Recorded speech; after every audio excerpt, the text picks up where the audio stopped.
Welcome back to Kamikaze Overdrive, MMA predictions for UFC 135, Jones vs. Rampage. It'll take place on September 24th, 2011, live from Denver, Colorado. I will be predicting the 5 main card fights, including the light heavyweight title fight between champion John Bones Jones and the challenger Quinton Rampage Jackson. I'll also be throwing in 4 preliminary fights for a total of 9 predictions.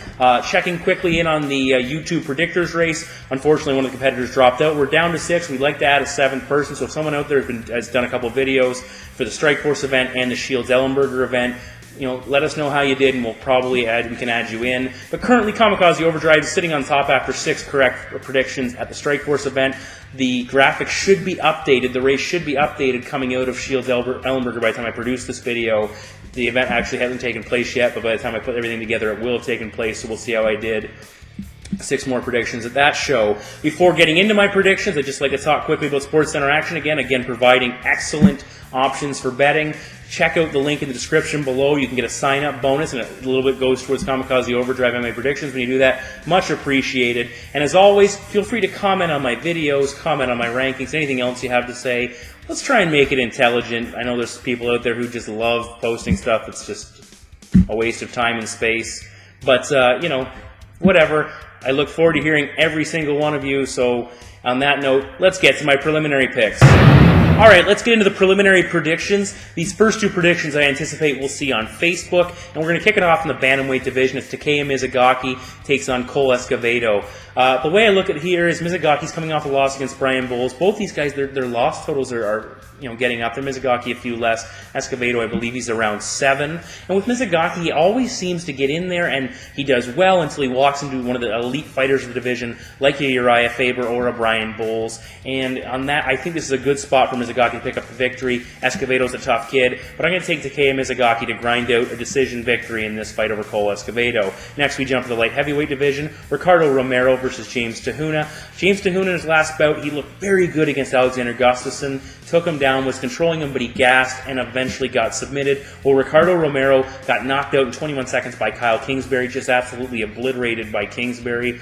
Looking at this fight, Tahuna does have some submission issues, and if that endurance situation pops up here, Romero has some submissions on his belt, and I think this is his fight to win. He's looked good other than that fight against Kingsbury, and he really never got out of the starting gates. So I'm going to take Ricardo Romero to submit James Tahuna and pick up the victory. We move now to the Spike preliminary picks, and in the middleweight division, as Tim the Barbarian Boach will take on the Canadian Nick the Promise Ring. And the first thing I look at here is that Tim Boach coming to the Spike, he's a very strong middleweight. He really had his way with Kendall Grove in his debut after dropping down from light heavyweight, where he was also very strong. Nick Ring against Ricky Fukuda, he struggled. He got taken down 6 times. He got the win in that fight, but he really got manhandled, in my opinion. And I see that happening here. Ring's a very capable guy, but sometimes he just doesn't show up. And Tim Boach knows he's got an opportunity here at middleweight to make some noise. So I think Tim Boach shows up here, and I think he's going to grind out a dominant decision against Nick Ring. So I'll take Tim Boach in that fight. And finally, the final fight on Spike, Tony Ferguson against Aaron Riley. Ferguson, obviously the Ultimate Fighter winner. He comes into this fight, he has some dynamite in his hands. He stopped Ramsey Najim in the finals. He has 7 TKO victories. He has knockout power. He did it several times on the show. On the other hand, Aaron Riley, he's been stopped 6 times in his career, and he's even said in the media he thinks sparring's overrated, and I think that's a bad attitude going in against Tony Ferguson. Ferguson has some pretty good wrestling too to keep this fight standing, so I anticipate he's going to be able to keep it standing against Aaron Riley, and he will land one of those knockout shots. So I'm taking Tony Ferguson to defeat Aaron Riley by TKO. And those are my preliminary picks. Let's get to the main card. In the UFC heavyweight division, 31-7, Big Ben Rothwell will take on 6-7, the Super Samoan Mark Hunt. Both fighters are coming off victories in their last outings and will be looking to build upon that in this bout. Mark Hunt is a K1 level striker with a 30-13 kickboxing record, including 13 TKO or KO victories. He has 4 MMA knockouts, including his last win over Chris Tuchscherer, which was probably one of the most epic knockouts and casual walkaways we've seen in a while. If you haven't seen it, make sure you check it out. He has 2 decision wins over Mirko Krokop and Vanderlei Silva, but even more importantly, he has suffered 6 of his 7 defeats via submission. Hunt's UFC debut lasted a mere 63 seconds as Sean McCorkle pulled guard and badly damaged Hunt's arm with an inverted Kimura. Hunt has heavy hands and lethal technique, but his ground game is a major hole that has cost him a number of times. He was able to stuff all but one of Tuchscherer's takedown attempts, but the majority of those attempts came after Hunt had done damage with his hands and limited his opponent's ability to shoot. Big Ben Rothwell returns to the cage after more than a year away. In his last bout of victory over Gilbert Yvel, Ben suffered a torn ACL and deviated septum, which resulted in the time away from the cage. Against Yvel, Rothwell used a game plan that I think could serve him very well in this bout. Rothwell successfully completed 5 of 7 takedown attempts and was for the most part able to get the better of his opponent on the mat. Rothwell is a veteran with large knockout and submission win totals, but he also has suffered 3 career knockouts, which will be the focus of his UFC 135 opponent. His last 2 defeats were stoppages against Cain Velasquez and Andrei Arlovsky. In each fight, Rothwell absorbed a tremendous amount of damage, with both his opponents totaling in the mid-80s in the strikes landed category. Rothwell has shown impressive resiliency, but against a striker with the skills and power of Hunt, it'll be in Big Ben's interest to avoid taking too many shots. The key to victory in this fight will be Rothwell's ability to complete takedowns. Against both Arlovsky and Velasquez, Ben wasn't able to out-grapple his opponents as they were a combined 7 for 7 in takedown attempts. Rothwell does have knockout power, but he should be looking to take the fight to the mat as soon as possible. Big Ben is going to have significant physical advantages over Hunt. Ben will have a 6-inch reach advantage along with a 6-inch height advantage. Mark Hunt's going to have a puncher's chance, probably an above-average puncher's chance, but I expect that he's going to spend the majority of the fight on his back. With a significantly bigger man on top of him, Hunt's endurance should begin to fail, and he will become ever more vulnerable to Ben's top game if he doesn't get tapped early in the fight. Rothwell won't risk standing with Hunt, so I'm going to predict that Ben Rothwell will defeat Mark Hunt by submission. In the stacked UFC 155-pound division, the Fireball Kid Takanori Gomi, 32-7, will go toe-to-toe with 13-7 Nate Diaz. Diaz is returning to the lightweight division after getting manhandled by Rory McDonald, while Gomi has dropped 2 of 3 in the UFC, including a submission defeat against Clay Guida. Now, this matchup will mark the return of Nate Diaz to the lightweight division. Prior to leaving 155, he had dropped 3 of 4, but it should be noted that he was facing top-ranked fighters like Gray Maynard, Melvin Glardner, and Clay Guida. Takanori Gomi, he really hasn't had much success either in the UFC. As I said, he's gone 2 and 3, with both fight defeats coming via submission. Each guy has had issues with opponents that fit a particular set of criteria. Diaz has struggled with solid grapplers both at 170 and 155. Most recently, Rory McDonald had success against Diaz using his grappling to dominate Nate.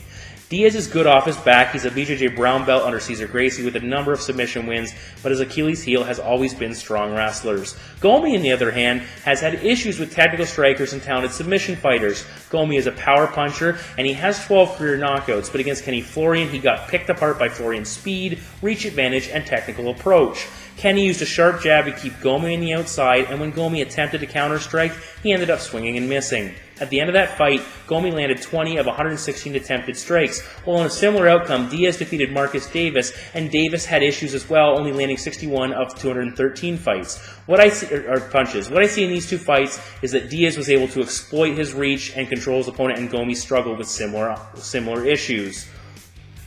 Looking at Diaz, what he doesn't use a jab the way that Florian did against Gomi, but he keeps it well extended in front, pawing with it and continually attacking with hooks and short strikes. Now, Gomi is at his best when he can get inside and use his power, and Davis did have some success against Diaz doing this. Gomi's striking should not be underestimated. As I already mentioned, he has big power, he likes to attack the body, and he can counter-strike effectively. Back in 06, when Gomi and Nick Diaz met in Pride, Gomi had issues with Nick's reach, but was still able to get inside and do a fair bit of damage, including dropping Diaz and bloodying up his eye. On the negative side, Gomi's attempt to match Diaz punch for punch resulted in the Japanese star gassing and eventually getting submitted.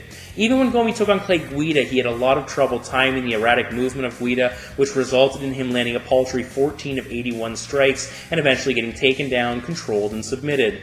Most of the opponents Gomi's had issues with had a reach advantage in the 4-inch range, but Nate's going to have an even greater advantage at 6 inches. His boxing isn't quite as solid as his brother's, but his endurance is, and I expect him to accumulate a high number of strikes against Gomi and wear him out. The Fireball Kid is known more for his striking than his wrestling, but he does average over 1 takedown per fight. But if he decides to shoot, he will need to be very careful of Nate's submission skills.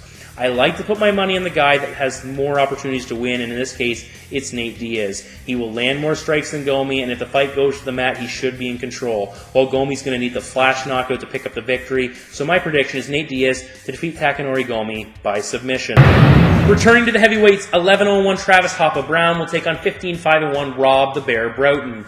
Brown has yet to taste defeat and rebounded from a draw against Czech Congo to defeat Stefan Struve, while Brodin was successful in his first trip to the octagon. Looking first at Rob Brodin, he made his UFC debut with a successful rear naked choke victory. He has 5 submission wins in his career, along with 7 knockout victories, including 2 over James Thompson. Prior to his UFC debut, he won a one-night heavyweight tournament in England, defeating 3 opponents, 1 by submission, 1 by knockout, and finally a decision victory in the tournament finals. As a heavyweight, fighting and winning 3 bouts in one evening is a testament to Brodin's endurance. And this also really showed up in his first UFC bout. The Brit was struggling early on with his opponent's takedowns, but did a good job defending off his back and eventually got the better of his opponent when his endurance began to fail. Brodin's striking is fairly simple. He likes to use a 1-2, jabbing with his left and falling behind it with a right hook.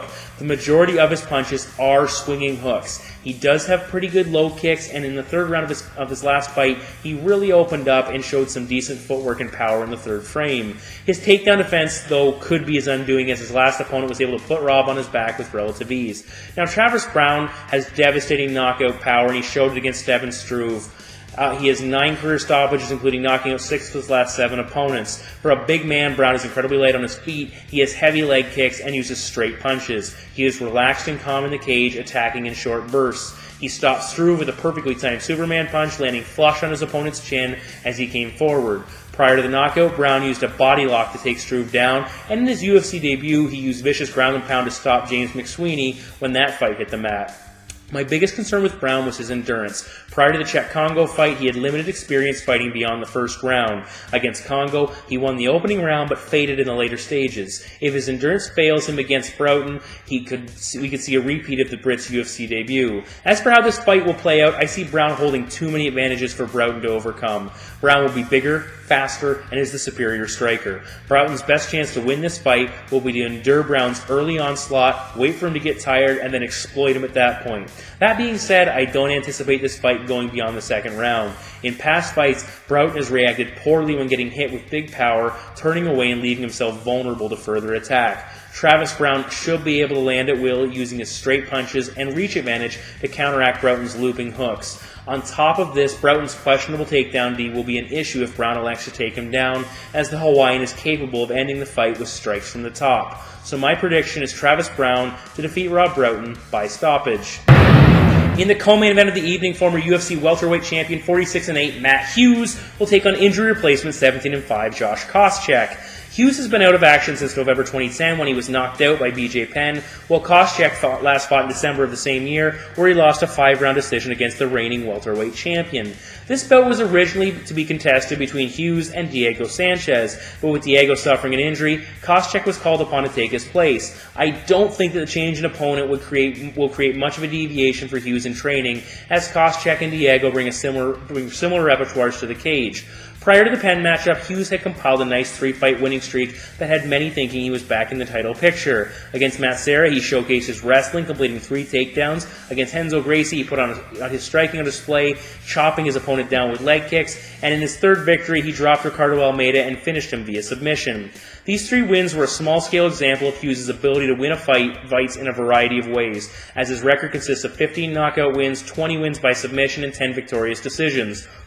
His opponent, Josh Koscheck, has similar success across the board, winning fights in a variety of ways, just on a smaller scale. In fact, over Josh's 3-fight winning streak prior to his last outing, he also had a knockout, a submission, and a decision victory. In reality, Hughes and Koscheck are very similar fighters, but at slightly different stages of their careers. Both guys are decorated NCAA Division I wrestlers. Josh was a champion in the 174-pound division, while Matt was successful and never able to capture a title. Adding to this, Koss is a BJJ brown belt, and even though Hughes has no official BJJ ranking to my knowledge, he has proven himself quite adept with his submissions. Statistically, they both attempt about 3 takedowns per fight and are successful 50% of the time. Both guys have a decent takedown defense, but I would give the edge to Koscheck as he has the better overall numbers. Traditionally, matchups between 2 top-level wrestlers have resulted in the majority of the fight being contested on the feet, which very well could be the case here. Koscheck has decent power in his right hand and has a number of stopped a number of opponents, including brutal knockouts of Yuki Yoshida and Frank Trigg. On the negative side, he suffered a flash KO against Paulo Thiago for his lone knockout defeat, and GSP put on a clinic using technique to short-circuit Josh's reliance on one-punch knockout power. Hughes did show power in his hands when he dropped Almeida, and he was able to outstrike Renzo Gracie, but the majority of his TKO victories have been the result of his grappling skills, earning him a dominant position and forcing a referee stoppage like he did against Royce Gracie and in the second BJ Penn fight. I expect that speed will have a huge impact in this fight, and it will be on the side of the younger Koscheck. Josh will be faster than Matt both with his hands and his grappling. Josh possesses an explosive shot, and I expect him to establish this early. By using his striking to set up his takedowns, Josh should be able to dictate where the fight takes place and dominate wherever he takes it. Hughes is a veteran and Koss is coming into this fight on short notice, but I really don't see where Matt will be able to get this fight to a position where he can control it. Matt has sought out the help of BJ Penn and his former trainer Pat Miletich in preparation for this matchup, but I don't think it will be enough. In Hughes' last 4 defeats, he has been knocked out 3 times and submitted once, and I think Koss has the ability to finish Matt, so I'll take Josh Koscheck to defeat Matt Hughes by stoppage. In the main event of the evening, the light heavyweight title will be on the line as the champion John Bones Jones, 13-1, will take on former champion 32-8 Quinton Rampage Jackson. Jackson has won back-to-back fights over Lyoto Machida and Matt Hamill to earn this shot, while Jones is looking for his first title defense since dethroning the former champion Shogun Rua. Now, as I said, this is Jones' first time attempting to defend the title, and many believe you're not a champion until you defend the title. Quinton Rampage Jackson won the title from Chuck Liddell, successfully defended against Dan Henderson, and lost to Forrest Griffin, and he kind of started this carousel of champions that's brought the title to John Jones. It'll be interesting to see how Jones shows up when now the pressure is really on, seeing as he is the champion and not necessarily the underdog coming into this fight. Now, John Jones for me is the new age MMA fighter. He is multi-dimensional. He comes into this, he has striking power, he has different ways to, he has very varied striking, he has good kicks. He can throw elbows, all kinds of things. He has good takedowns. He's very good on the mat. He is capable of submissions. On the other hand, Quinton Rampage Jackson, he is fairly one-dimensional. Yes, he has a number of submissions on his record, and he does have some grappling skills, but for the most part, you know what you get when Rampage hits the cage. He's a striker looking for the knockout, and he has 14 career knockouts. But the one thing that kind of, bothers me a little bit in the UFC is his knockouts. He has 3 of them. They come over Chuck Liddell, Vanderlei Silva, and Marvin Eastman. All 3 guys that really, their chins were failing him when Rampage met him. But keep in mind, he did drop Keith Jardine, and he stumbled Rashad Evans and had him in big-time trouble. But at the same time, he really wasn't able to do a lot of damage against Matt Hamill. He beat him, but to me, he didn't dominate Matt Hamill in the sense that a superior striker should. Now, one thing, Rampage is a far superior striker. He's very aggressive. He comes forward looking for the knockout the entire time. We did see that cost him. It cost him a little bit against Rashad Evans. He came out right off the bat, and Rashad caught him and dropped him early. But one thing that is going to be an issue for Rampage is John Jones' reach. John Jones is going to have an 84.5-inch reach advantage, 84.5-inch reach against Rampage's 73-inch reach, so it's an 11.5-inch difference, and that's huge because it doesn't matter how hard you hit, as in the case of Rampage, if you can't make contact, you're not going to knock anyone out. Now, John Jones, we've seen all kinds of things. He has the spinning elbow, he has a variety of kicks, and he is very good at getting the fight to the mat. Now, that could be a huge issue in this. Rampage Jackson's takedown defense is 80%, but Rashad Evans took him down and controlled him.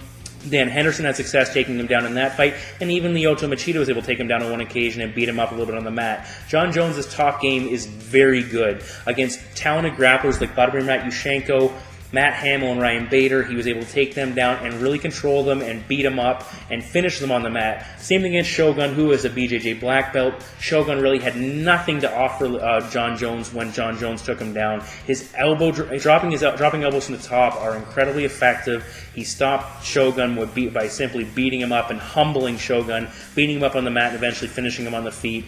He had Matt Hamill in all sorts of trouble, and if it wasn't for the illegal elbows, he would have won that fight. There's no doubt in my mind. Now, John Jones, his takedowns are 72% effective. He takes down an opponent 7 out of every 10 times he attempts it, and he takes down opponents 4 times almost 4 times per fight. So I anticipate he's going to take Rampage down. Now, a lot of people are expecting Rampage to offer him some issues because Rampage is a very big light heavyweight. He's very strong and he hits hard, and Jones's chin is a little bit untested. But the big thing for me, as I said, I go back to the reach. I think Jones is going to give Rampage all kinds of trouble, and in the end, I'm going to take Jon Bones Jones to use his leg kicks, elbows, and his very flashy and varied forms of striking to keep Rampage backpedaling and make him struggle all night. Rampage is going to do a lot of swinging and missing. We could see a repeat of the Lyoto Machida fight where Rampage seemed to do a lot of missing all fight and didn't do a lot of damage. But in this case, Jones is going to do damage, unlike Machida, and I'm going to take Jon Bones Jones to take Rampage down, grind them up, and I think he'll drop elbows on Rampage, and so my prediction is Jon Bones Jones defeat Rampage Jackson by TKO. All right, welcome back to Kamikaze Countdown. I have 2 things I want to talk about. The first is the heavyweight division, just both in the UFC and I guess in Strikeforce at this point, where it's separated now. It's not going to be in the future. And I think this is one of the best times for heavyweights we've ever had in mixed martial arts. We have the Grand Prix going on with Josh Barnett versus Daniel Cormier, and we have some very good heavyweight matchups on the horizon. Junior Dos Santos, Cain Velasquez, Overeem, Brock Lesnar. There's some prospects coming up. You think about Matt Mitrione, Dave Herman. We see Travis Brown on this card. There's a lot in the works. Of course, Cormier against Barnett, again, that's going to be an excellent fight. And you know, currently Fedor Emelianenko is considered the greatest heavyweight of all time. I think he needs to enjoy that title as long as he has it.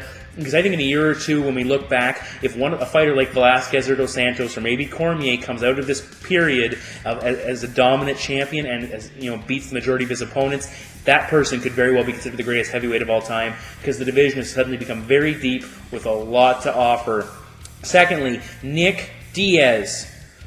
What was this guy thinking? A 7-figure payday against George St. Pierre, potentially become the top welterweight on the planet, taking on a guy who's well-known, well-respected, and he just misses a press conference, and then he makes a couple of excuses about it. This is a wake-up call. I'm kind of shocked. I'm glad he's in the co-main event, because I really like to watch Nick fight, and I think the Diaz-GSP fight would have been great. I think Penn Diaz is going to be awesome as well, and I'm glad he's in that fight.